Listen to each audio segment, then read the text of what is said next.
नमस्कार मित्रांनो, जय महाराष्ट्र. राज्याच्या राजकारणातून सर्वात मोठी अपडेट समोर येत आहे. त्या अगोदर तुम्ही सर्वप्रथम चॅनलवर नवीन असता तर चॅनलला सबस्क्राईब करा व बेल आयकॉन प्रेस करा. जाणून घ्या बातमीची सविस्तर अपडेट.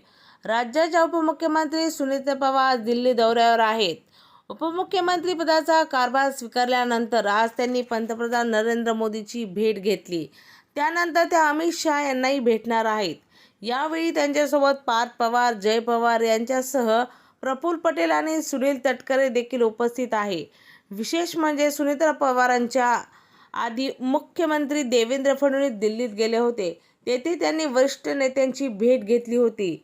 यात विशेष म्हणजे सुनीता पवारांच्या आधी मुख्यमंत्री देवेंद्र फडणवीस दिल्लीत गेले. तेथे त्यांनी वरिष्ठ नेत्यांची भेट घेतली. या वेळेत राष्ट्रवादीच्या विलीनीकरणावर चर्चा झाल्याची माहिती समोर येत आहे. जर राष्ट्रवादीचे विलीनीकरण झाले तर महाराष्ट्राच्या राजकारणात एक नवा अध्याय सुरू होईल. याशिवाय सुनीता पवार आज उपराष्ट्रपतीची भेट घेऊन राज्यसभा सदस्यत्वाचा राजीनामा देणार आहेत. सुनीता पवार यांनी उपमुख्यमंत्री पदाची शपथ घेतल्यामुळे त्यांची राज्यसभेची जागा रिक्त झाली आहे. या जागेवर आता कोणाची वर्णी लागणार आहे याकडे सगळ्यांचे लक्ष लागलेले आहे. तुम्हाला काय वाटते या वरिष्ठाबद्दल? तुमचा अभिप्राय नक्की कमेंटमध्ये नोंदवा.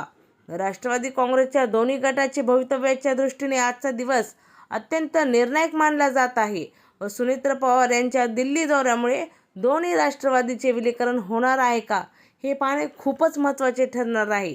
तुम्हाला काय वाटते? कमेंटमध्ये नक्की तुमचा अभिप्राय कळवा व असे डेली अपडेट पाहण्यासाठी चॅनलला सबस्क्राईब करा.